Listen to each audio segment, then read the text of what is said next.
اعوذ باللہ من الشیطان الرجیم بسم اللہ الرحمن الرحیم ام خلق السماوات والارض بل لا یوقنون، کیا انہوں نے پیدا کیا ہے آسمانوں کو اور زمین کو؟ بل لا یوقنون، ہرگز ایسا نہیں بلکہ وہ یقین سے محروم ہے۔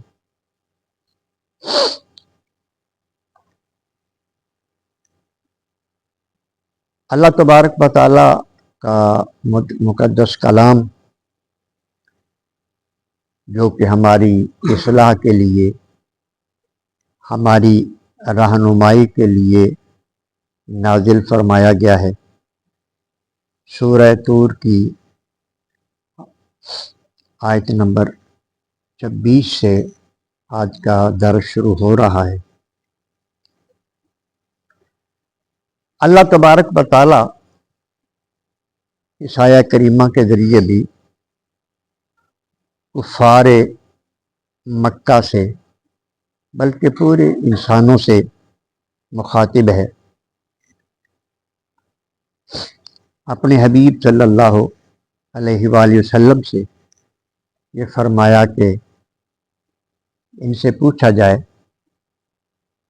کیا خالق السماوات والارض، یہ آسمانوں کو اور زمین کو انہوں نے پیدا کی؟ سمجھانے کا مقصد یہ ہے کہ جو مخلوق ہے اس کے لیے تو یہ ضروری ہے کہ وہ اپنے خالق کی فرما بردار ہو اور اس کی عبادت کرے۔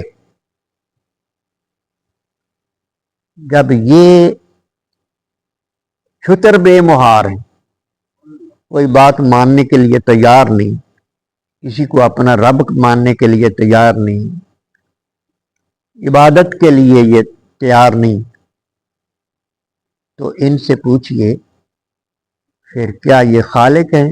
زمین کو انہوں نے پیدا کیا ہے، آسمان کو انہوں نے پیدا کیا؟ اگر یہ مخلوق ہیں تو پھر ان پر لازم ہے کہ یہ اپنے خالق کی اطاعت کریں، اس کی بندگی کریں، اس کی عبادت میں لگ جائیں۔ اب اصل حقیقت کیا ہے؟ اللہ تبارک و تعالیٰ نے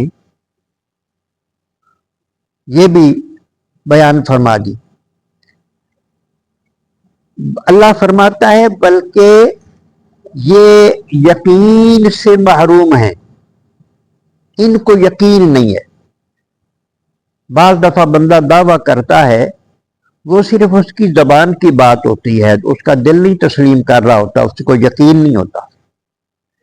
جب ان سے بھی پوچھا جاتا کہ آسمان کو کس نے پیدا کیا تو وہ کہہ دیتے تھے اللہ نے پیدا کیا۔ زمین کس نے پیدا کی؟ کہتے تھے اللہ نے پیدا کی۔ اللہ فرماتا ہے یہ جو اعتراف ہے ان کا کہ زمین کا خالق اللہ ہے، آسمانوں کا خالق اللہ ہے، ہمارا بھی خالق اللہ ہے، اللہ فرماتا ہے کہ یہ بات ان کا دل نہیں کہہ رہا، یہ بات ان کی زبان کہہ رہی ہے۔ تو بات تب بنتی ہے جب بات دل کرے، دل سے جو بات نکلتی ہے اثر رکھتی ہے، دل بات کرے تو پھر بات ہوتی ہے۔ سیدنا عبد القادر جیلانی رضی اللہ تعالیٰ عنہ ارشاد فرماتے ہیں کہ یہ جو ذکر اذکار کرتے ہیں نا مسلمان بندے، تو اکثر اس طرح ہوتا ہے کہ زبان چل رہی ہوتی ہے، دل ساتھ نہیں دے رہا ہوتا۔ کچھ پڑھ رہے ہوتے ہیں نا، کوئی تسبیح پڑھ رہے ہوتے ہیں، دل کسی اور معاملے میں مستغرق ہوتا ہے، دل کچھ اور سوچ رہا ہوتا ہے، صرف اکیلی زبان چل رہی ہوتی ہے، تو آپ فرماتے ہیں کہ اس کا کوئی اعتبار نہیں ہے۔ عمل وہی قبول ہوگا جس میں دل حاضر ہے۔ اگر دل ذکر کرے گا تو پھر زبان پر اعتماد کیا جائے گا۔ تو اللہ تبارک و تعالیٰ نے یہ ارشاد فرمایا ہے کہ وہ یقین سے محروم ہیں، ان کو یقین، وہ کہتے ہیں کہ اللہ نے سب کچھ پیدا کیا، نہ اللہ پر یقین ہے، نہ نبی کریم علیہ السلام پر یقین ہے، نہ آخرت پر یقین ہے، کسی چیز پر یقین نہیں۔ ہر بندے کو، یعنی ہم جب یہ بات سنتے ہیں تو ہمیں اپنے آپ پر بھی تھوڑا سوچنا چاہیے، مسلمانوں کی کیا حالت ہے۔ اگر مسلمان کو اس بات پر یقین ہو کہ ہم نے مرنا ہے اور مرنے کے بعد پھر زندہ ہونا ہے، پھر حساب کتاب ہونا ہے، تو کیا پھر تیاری نہ کریں؟ اگر یقین ہو تو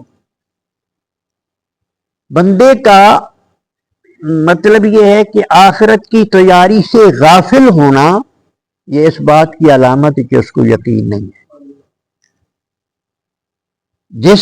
جس کا یقین ہے نا، جس چیز کا، وہ نہیں کرتا بندہ۔ اگر اس کے سمجھ جائے کہ میرے نقصان میں ہے یہ بات، وہ نہیں کرتا۔ بجلی کی ننگی تار کو ہاتھ نہیں لگائے گا، اس کو پتا ہے کہ میں نے مر جانا ہے، ہاتھ لگا کے۔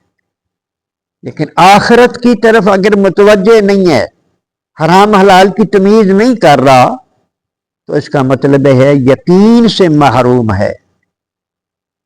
بات یقین سے بنتی ہے۔ اس کے بعد اللہ پاک ارشاد فرماتے ہیں کہ ام عندہم خزائن ربک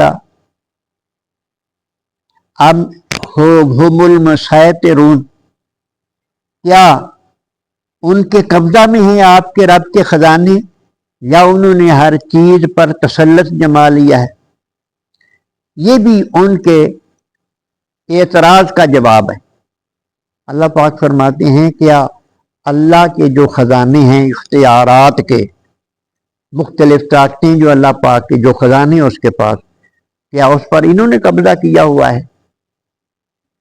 اللہ اکبر۔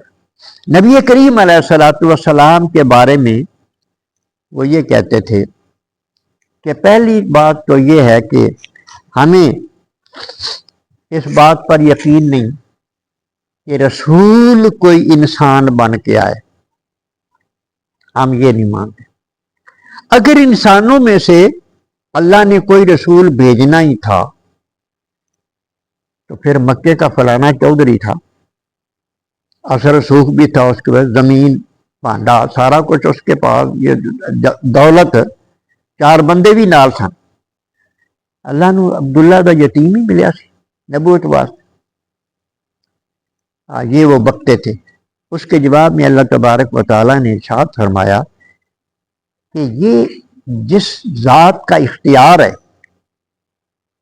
اس کو پتہ ہے کہ میری نبوت کے لیے کون مناسب ہے، میری رسالت کے لیے کون کارآمد ہے، یہ تو اللہ کو پتہ ہے۔ اور یہ اللہ کی رحمت کے خزانے جن کا مالک اللہ ہے، کہ جس کو چاہے وہ نبی بنا دے، جس کو چاہے ولی بنا دے، جس کو چاہے جو مقام عطا فرما دے، اس کا اختیار تو اس نے کسی کو نہیں دیا۔ ہاں جی، کوئی اور بھی کوئی نبی تو فقط اللہ بناتا ہے، یہ تو اللہ تبارک و تعالیٰ کا اختیار ہے، اور اسے پتہ ہے کہ نبوت کے لائق کون ہے۔ جو لائق ہوتا ہے اس کو اللہ تبارک و تعالیٰ نبی بنا دیتا ہے۔ تو ان کو میں نے کوئی اختیار نہیں دیا۔